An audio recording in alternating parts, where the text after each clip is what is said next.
के साथ से नहीं हो। तो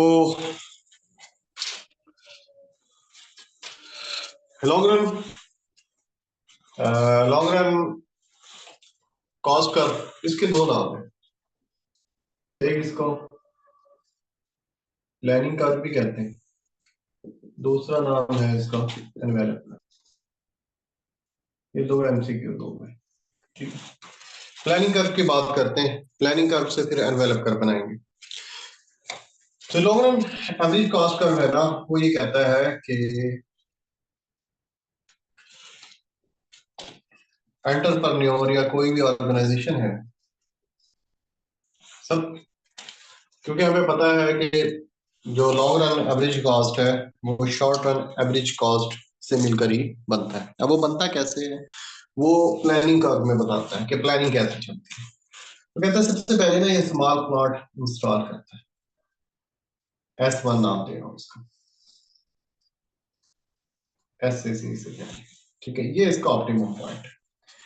जो long run cost traditional theory है वो बेस ही इस पॉइंट के ऊपर करती है। वो कहता है कि सिर्फ और सिर्फ प्लॉट डिजाइन इस तरीके से किया जाता है कि उसके अंदर आउटपुट चेंज करने की कोई गुंजाइश नहीं होती। अगर आप आउटपुट को चेंज करेंगे तो क्या होगा कि आपको कॉस्ट ज्यादा बेयर करनी पड़ेगी। अगर आप राइट जाते हैं फिर भी, लेफ्ट जाते हैं फिर भी, जैसे कि ये है, ये आपका एवरेज कॉस्ट कर्व है। ये मशीन इस तरीके से डिजाइन की गई है कि अगर आप ये 100 आउटपुट्स लेंगे ना, तो उस सूरत में तो आपको एवरेज कॉस्ट 10 बेयर करनी पड़ेगी। अगर आप 101 पे जाते हैं या 99 पर जाते हैं तो एवरेज कॉस्ट आपकी ऑटोमेटिकली बढ़ जाएगी, ठीक हो गया। तो ये इस कर्व का, इस थ्योरी का, ट्रेडिशनल कॉस्ट थ्योरी का ये ड्रॉबैक भी है। इसी ड्रॉबैक को जहन में रखते हुए बाद में जो थ्योरी डेवलप की गई उसको हम क्या कहते हैं, मॉडर्न कॉस्ट थ्योरी कहते हैं। इंशाल्लाह आज वो भी हम स्टार्ट करेंगे। अगर टाइम बच गया तो थर्ड थ्योरी है जो इंजीनियरिंग कॉस्ट का, उधर भी चलेंगे। अब वो कहता है कि ये पहले स्मॉल प्लॉट इंस्टॉल होता है, इस पर ये प्रोड्यूस कर रहा है, ये एवरेज कॉस्ट बेयर कर रहा है और ये क्वांटिटी बेयर कर रहा है, ठीक है। आउटपुट बढ़ाता चला जाएगा, ऑप्टिमम पॉइंट्स के ऊपर आ जाएगा, X2 है और ये एवरेज कॉस्ट बढ़ गई और कॉस्ट बढ़ जाती है सपोज इसकी X3। अब कॉस्ट कम थी ना, इधर ऑप्टिमम पॉइंट्स पर आ गया था। ये अंडर यूटिलाइजेशन थी इसकी प्लांट की साइड, यानी कि जो लेफ्ट साइड है ये अंडर यूटिलाइज है, यू लिख रहा हूं, और ये ओपी है, ऑप्टिमम है, और ये ओवर यूटिलाइज है। अब ऑप्टिमम से ज्यादा जब इसने ये प्रोड्यूस करना शुरू किया ना, तो एवरेज कॉस्ट में इसके इजाफा होता चला। अब जब ये इस एरिया में आएगा ना X2 से X3 में, तो ये देखेगा कि जो ये मेरी आउटपुट बढ़ी है, किस वजह से बढ़ी है, आउटपुट की डिमांड बढ़ गई, इस वजह से इसने क्या किया, आउटपुट को बढ़ा दिया। अब इसने ये देखना है कि जो डिमांड इंक्रीज हुई है ये परमानेंट इंक्रीज हुई है या ये सीजनल है। अगर सीजनल डिमांड बढ़ी है तो कुछ टाइम बाद ये दोबारा इस पॉइंट पर आ जाएगा, ठीक है। अगर ये परमानेंट डिमांड इंक्रीज हुई है तो ये फिर क्या करेगा, एक बड़ा प्लांट इंस्टॉल कर, ये आ गया S2, ठीक हो गया। यहाँ यहाँ पर ये इसका इंक्रीजिंग पॉइंट है, यानी कि ओवर यूटिलाइजेशन ऑफ रिसोर्सेज है, इसको ये कहता है डिसीजन पॉइंट। इस पॉइंट के ऊपर इसने डिसीजन लेना है कि मैंने नया प्लॉट इंस्टॉल करना है या नहीं। ये जो नया प्लॉट है, ये प्लॉट इस प्लॉट से बड़ा है और इसका जो एवरेज कॉस्ट कर्व है, जो इसका ऑप्टिमम पॉइंट है, वो भी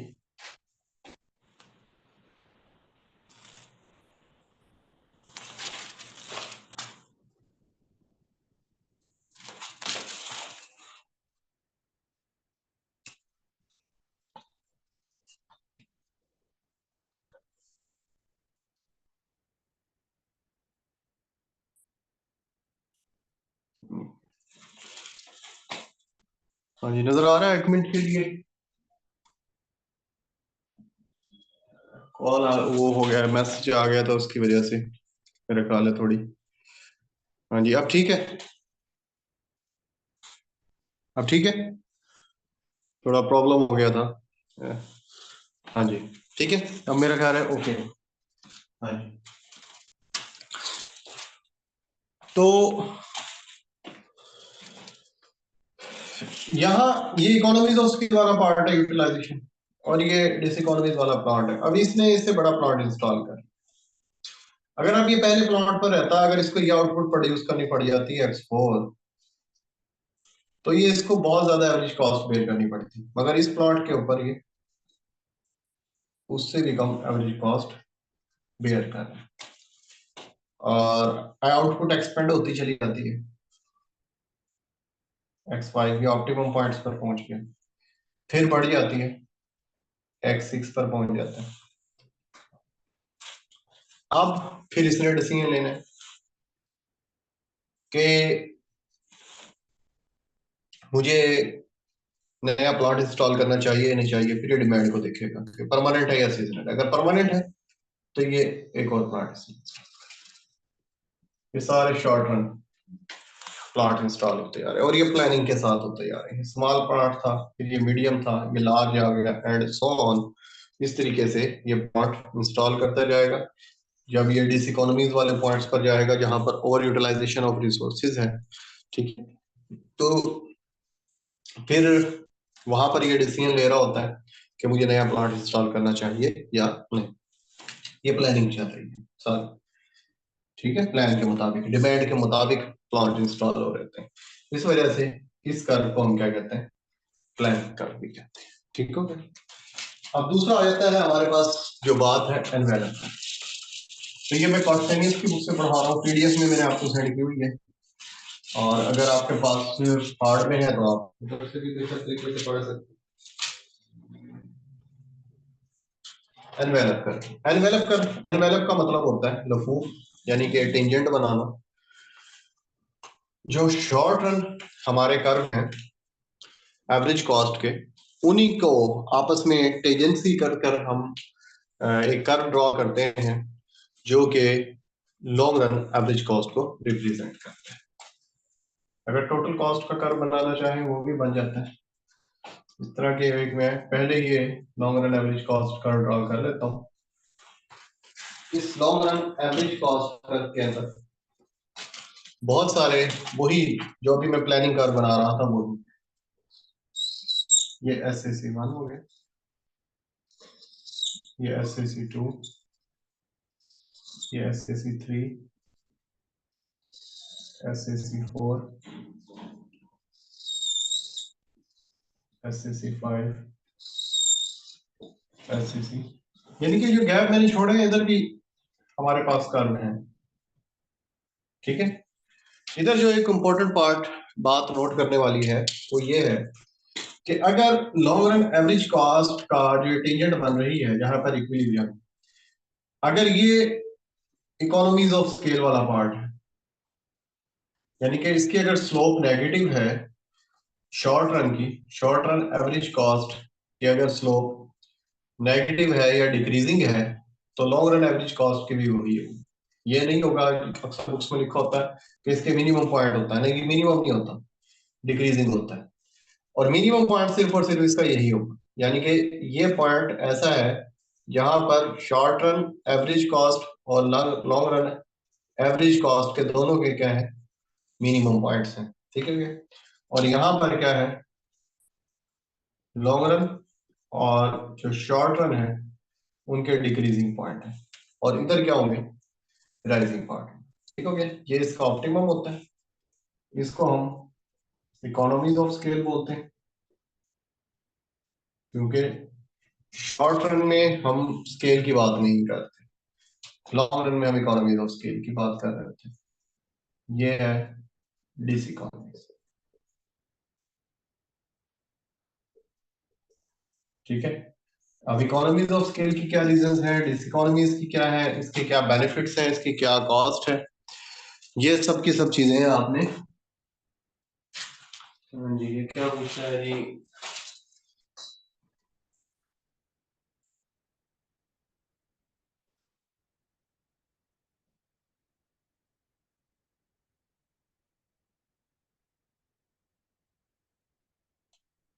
हाँ जी, सही कह रहे हैं आप।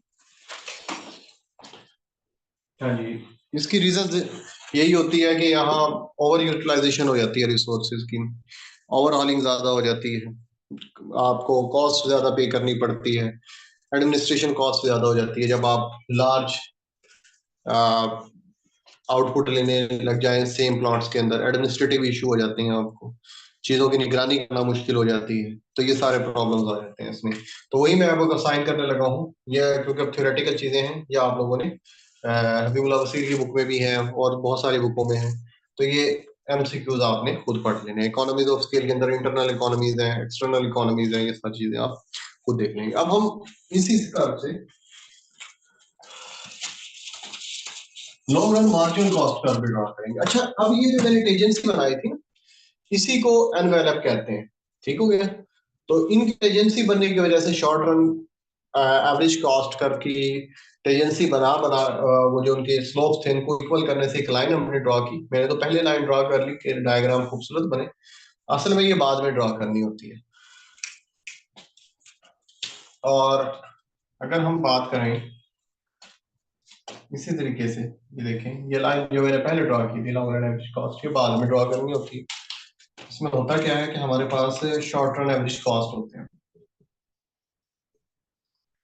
ये शॉर्ट रन एवरेज कॉस्ट का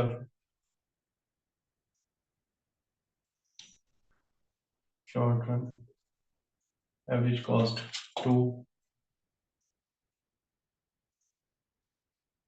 शॉर्ट रन एवरेज कॉस्ट, ठीक है। अब ये इसका डिक्रीजिंग पॉइंट है, ये इसका ऑप्टिमम पॉइंट है, और ये इसका इंक्रीजिंग। इक्विलिब्रियम आता ही तब है जब स्लोप सेम हो। अगर यहाँ मैं इसका ये मिनिमम पॉइंट्स बना दूं तो इसकी स्लोप कुछ और होगी और इसकी स्लोप डिक्रीजिंग होगी, इसकी स्लोप कांस्टेंट होगी यहाँ, तो इस पॉइंट में यहाँ, तो ये इक्विलिब्रियम पॉसिबल नहीं है टेक्निकली। और अब जो शॉर्ट रन मार्जिनल कॉस्ट है वो एसी को मिनिमम पॉइंट से इंटरसेक्ट करता है, ये टू हो गया, ये इसका मिनिमम पॉइंट है, ठीक हो गया। अब long run average cost curve जहां पर एजेंसी बना रहा है, ये परपेंडिकुलर गिराए हैं जहां ये ग्रीन लाइन को एसएमसी को इंटरसेक्ट कर रहे हैं, इधर इन पॉइंट्स को हम हाईलाइट कर लें, ये पॉइंट आ गया, इसको नहीं कट किया ग्रीन लाइन को तो इसको ऊपर ले जाऊं, ये 3 पॉइंट्स है, इन 3 पॉइंट्स को हम मिलाएंगे,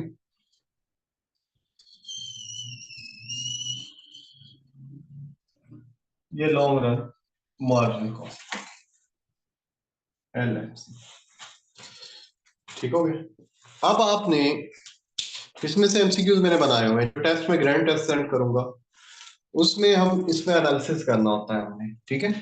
इसमें एनालिसिस कैसे होता है कि जो लॉन्ग रन एवरेज कॉस्ट है वो हमेशा ग्रेटर होता है शॉर्ट रन एवरेज कॉस्ट से।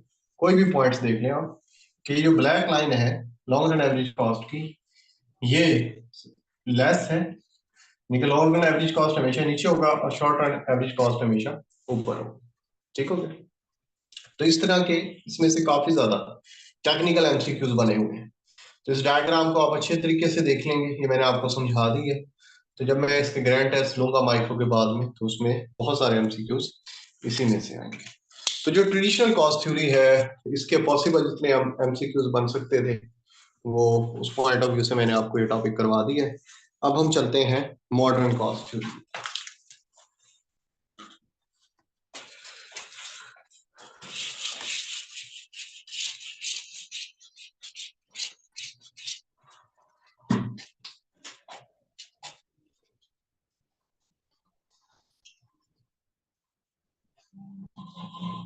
Modern cost theory, modern cost theory आई क्यों? मॉडर्न कॉस्ट थ्योरी आई है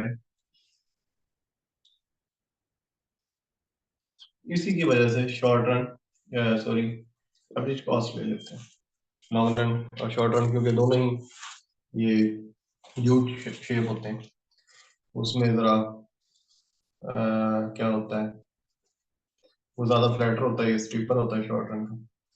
इसमें सिर्फ और सिर्फ आपके पास एक ही पॉइंट होता है जहां पर आप कम से कम एवरेज कॉस्ट एंजॉय कर सकते। सपोज दैट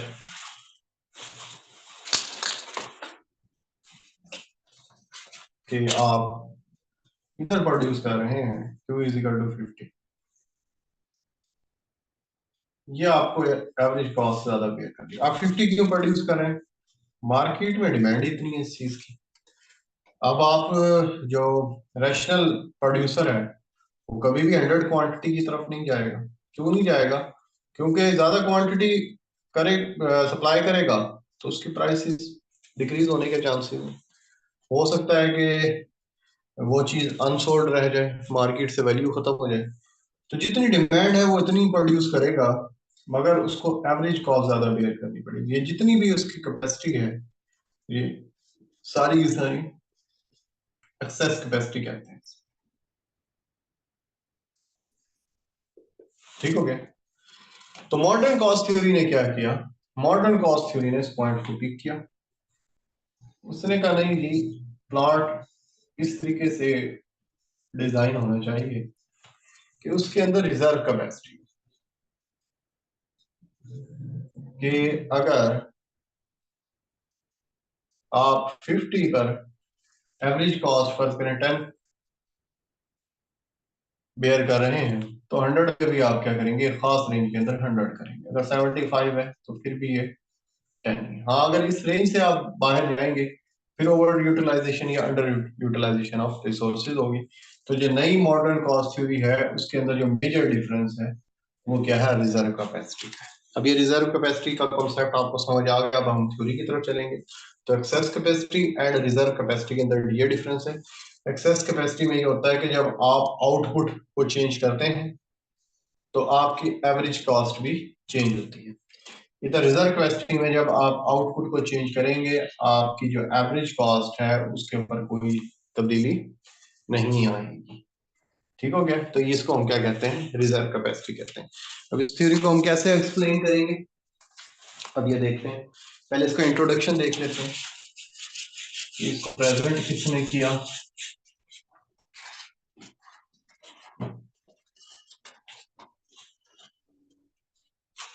इसको प्रेजेंट करने वाले एक इकोनॉमिस्ट है ना, उसमें सबसे जो फेमस है वो जॉर्ज स्टिगलर है। ये नोबेल प्राइज भी इसे मिला।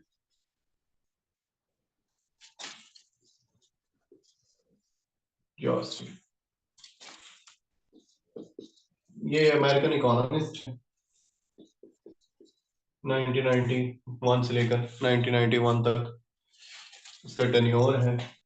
इकोनॉमिस्ट है ये, अमेरिकन, शिकागो यूनिवर्सिटी से इसका था। और 1982 में इसको नोबेल प्राइज दिया गया। शिकागो स्कूल ऑफ इकोनॉमिक्स से इसका ताल्लुक है। 1982 में इसे नोबेल प्राइज दिया गया। तो ये आपने इसे याद कर लेना है। ठीक है? मॉडर्न थ्योरी का है George Stigler, Nobel prize 1982, Chicago school of economics इसका ताल्लुक। इसके अलावा थोड़ा और कंट्रीब्यूशन भी है मॉडर्न कॉस्ट थ्योरी में, जिसके हम बुक पढ़ रहे हैं, कार्टेशियस। इसका भी कंट्रीब्यूशन है इसमें। ठीक है? बेसिकली तो ये यूरोपियन है, मगर ये कनाडा में भी टीच किया है, और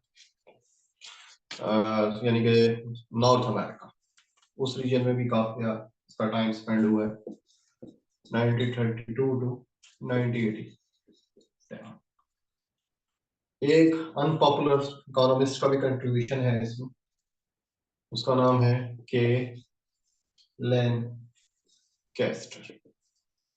इन लोगों ने इस थ्योरी को इंट्रोड्यूस करवाया, मॉडर्न कॉस्ट थ्योरी।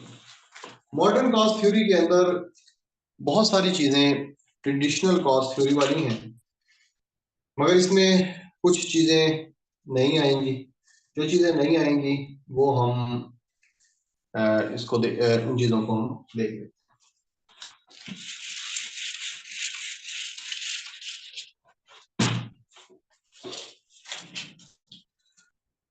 इसमें सेम वही दो तरह की कॉस्ट होगी, एक फिक्स कॉस्ट होगी,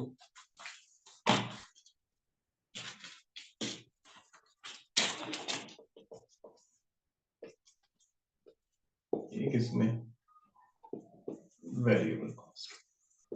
ठीक है, वेरिएबल कॉस्ट ज्यादा इंपॉर्टेंट की हमें है,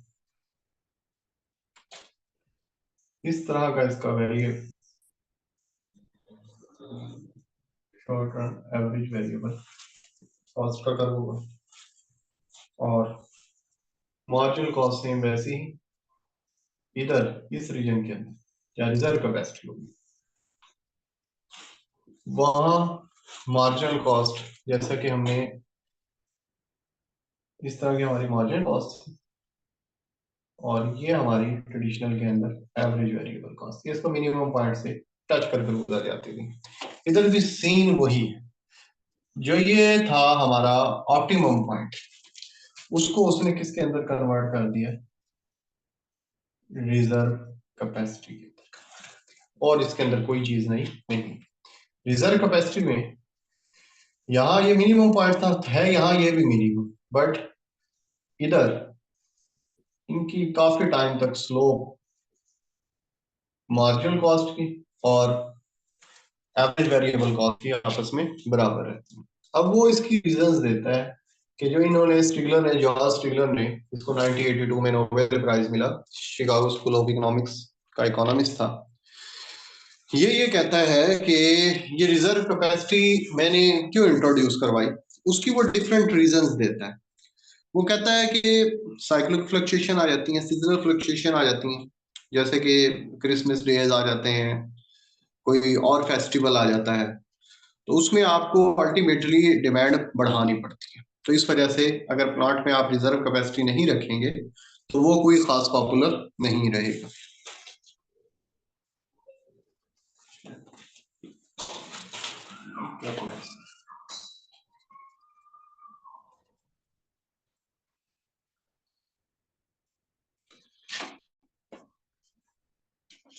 अच्छा, उसके बाद सेकंड वो कहता है कि जो एंटरप्रेन्योर है उसको भी चाहिए होती है थोड़ी रिजर्व कैपेसिटी समटाइम।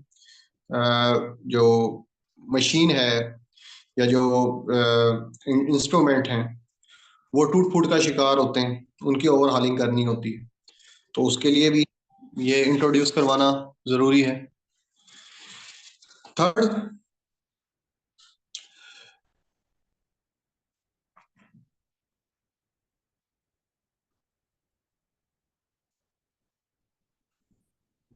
हाँ जी, थर्ड वो कहता है कि सम टाइम जब हम मशीन को इंस्टॉल करते हैं तो जितनी उसकी मैक्सिमम आउटपुट है, जिस तरह ये कहता है कि आपने 100 यूनिट प्रोड्यूस करने हैं, हो सकता है कि मार्केट में आपको 100 प्रोड्यूस करने की जरूरत ही ना हो, 50 यूनिट्स प्रोड्यूस करने की जरूरत पड़ जाए आपको, या मार्केट में डिमांड इतनी हो। मशीन तो इंटर हुई है और उन्होंने एक अपना प्लॉट इंस्टॉल किया है खानेवाल में और दूसरा कराची में, अब दोनों मार्केट की डिमांड तो सेम नहीं है, तो इस वजह से सीजनल डिमांड को मीट करने के लिए, उसके अलावा आपके पास जो ये है मशीन टूट फूट का शिकार हो जाती है, उसके लिए थोड़ी रिजर्व कैपेसिटी आपके पास होनी चाहिए प्लांट को। तो ये इसने इसकी अलॉजिक्स थी। और ये कहता है कि जो एवरेज कॉस्ट है ना, एवरेज फिक्स कॉस्ट, वो आपकी सेम ऐसी ही होगी जैसी कि ट्रेडिशनल कॉस्ट कर्व के अंदर, बस इसके एवरेज फिक्स कॉस्ट में और ट्रेडिशनल एवरेज फिक्स कॉस्ट में एक फर्क हो सकता है, 100% नहीं है, हो सकता है। वो कहता है कि हो सकता है कि जब आप ये इसकी रिजर्व कैपेसिटी, जो कि जो नई टेक्नोलॉजी इंट्रोड्यूस हुई है, जब वो यूटिलाइज करें, हो सकता है कि आपके पास जो डेली वेजेस वर्कर हैं उनको आपको थोड़ा ओवर टाइम करवाना पड़े और उनको आप ज्यादा पे करें, तो पॉसिबिलिटी है कि आपकी जो एवरेज फिक्स कॉस्ट है वो थोड़ी ऊपर की तरफ शिफ्ट हो जाए। ठीक है, वरना नॉर्मली वो कहता है कि ये डिक्रीजिंग ही होती है, मगर ये देखें मैंने सिर्फ और सिर्फ ये रिजर्व कैपेसिटी वाला एरिया है। इसमें चांसेस हैं कि आपकी जो ये फिक्स कॉस्ट है थोड़ी इंक्रीज। अब हम इसका एनालिसिस करते हैं कंप्लीट डायग्राम्स का।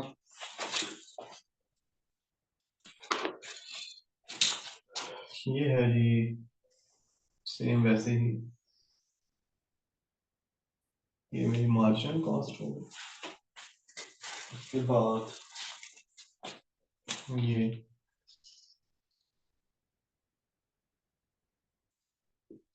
एवरेज वेरिएबल कॉस्ट जैसे कि हमने बनाई थी, और थर्ड है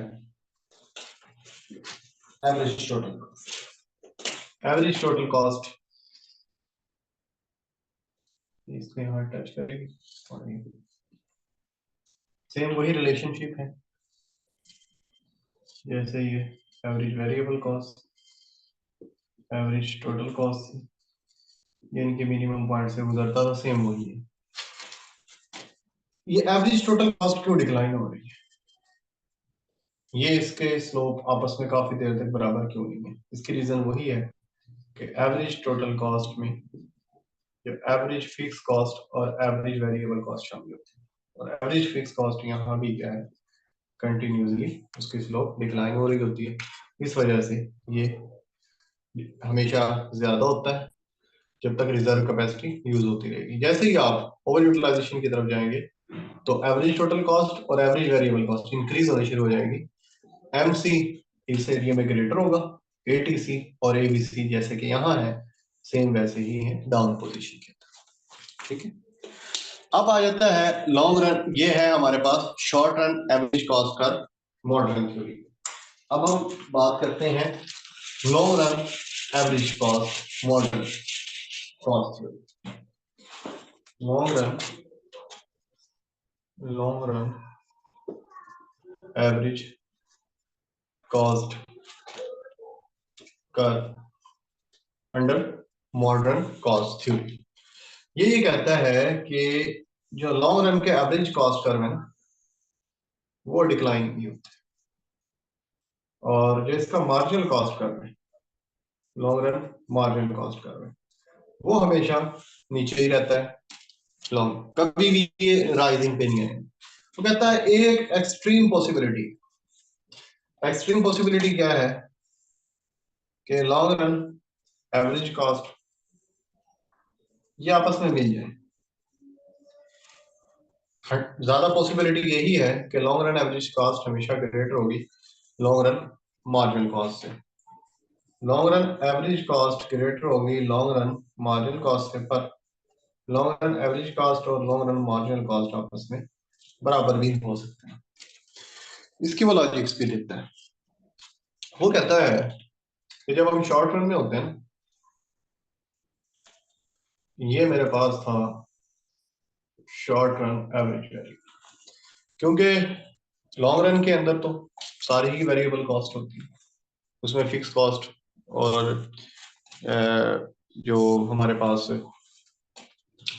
एवरेज वेरिएबल कॉस्ट, उनके अंदर डिफ्रेंसिएशन की जरूरत नहीं होती। और ये मेरा यहाँ क्या होता है, मार्जिनल कॉस्ट।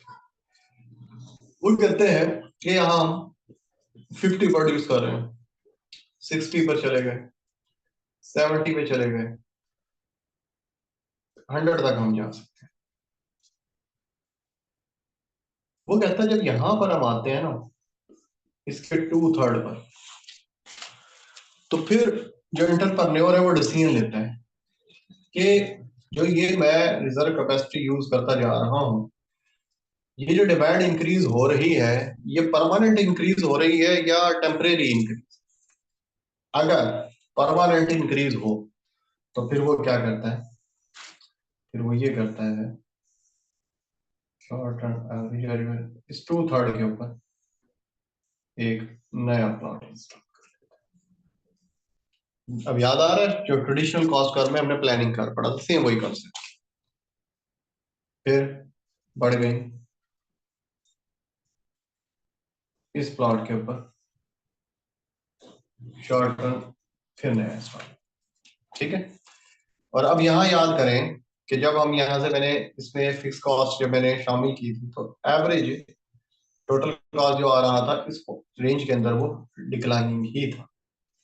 ठीक हो गया। तो ये वो लॉजिक देता है कि 2/3 पे जब हम डिसीजन ले लेते हैं कि हमने नया प्लांट इंस्टॉल करना है तो पॉसिबल ही नहीं है कि हम इसके इंक्रीजिंग या डिसइकोनॉमीज वाले या ओवर यूटिलाइजेशन वाले पार्ट्स के ऊपर जाए। अगर इसका हमें long run average cost per draw करना है तो वो हम इस तरीके से इसका लॉन्ग रन एवरेज कॉस्ट का हमेशा नेगेटिव स्लोप की होगा और बहुत सारे short run average total cost का वो क्या थी एनवेलर थी। वो क्या था मलफूफ शॉर्ट रन जो लॉन्ग रन एवरेज कॉस्ट का मैंने बनाया था इस तरह सिर्फ टच करता था। ये क्या कर रहा है इंटरसेक्ट कर रहा है और ये इंटरसेक्ट किधर कर रहा है 2/3 पॉइंट के ऊपर। इसके इस पॉइंट को कहते हैं लोड फैक्टर। उसको क्या कहते थे उसको डिसीजन पॉइंट कहते थे। छोटी छोटी बातें जो कि एमसीक्यूज में आ सकते हैं। ठीक हो गया।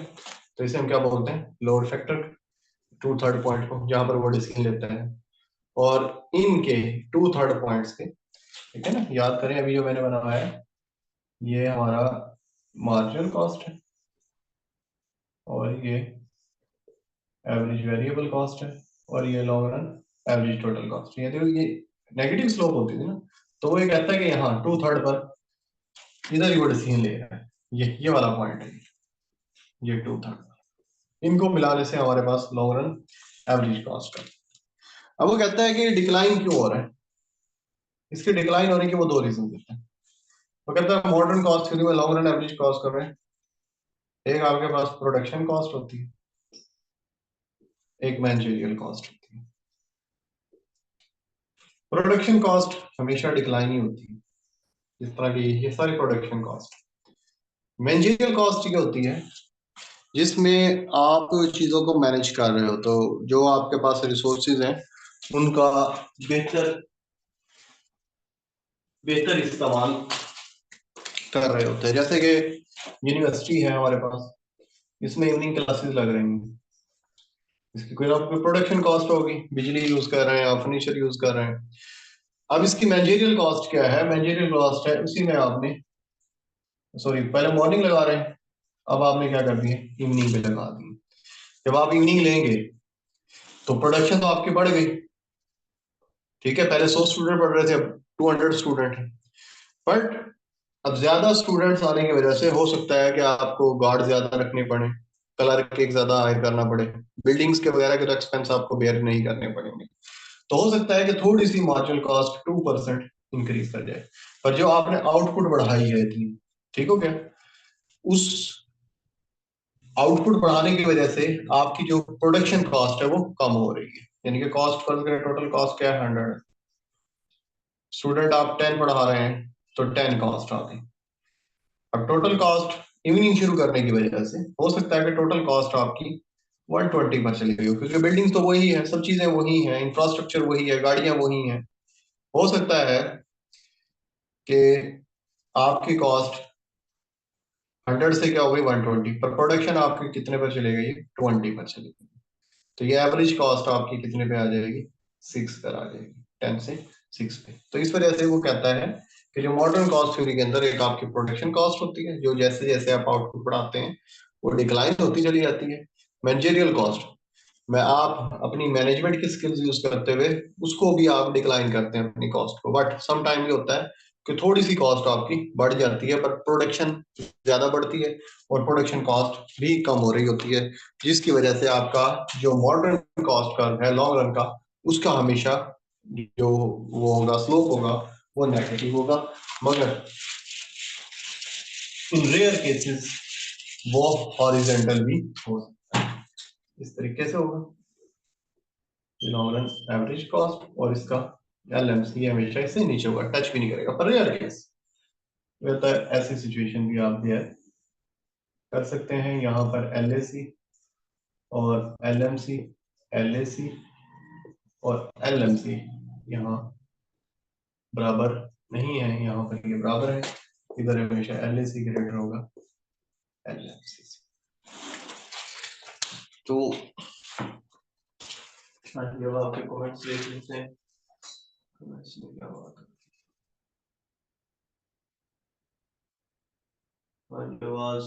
कल नेट का इशू हुआ था, आज कोई नेट का इशू नहीं।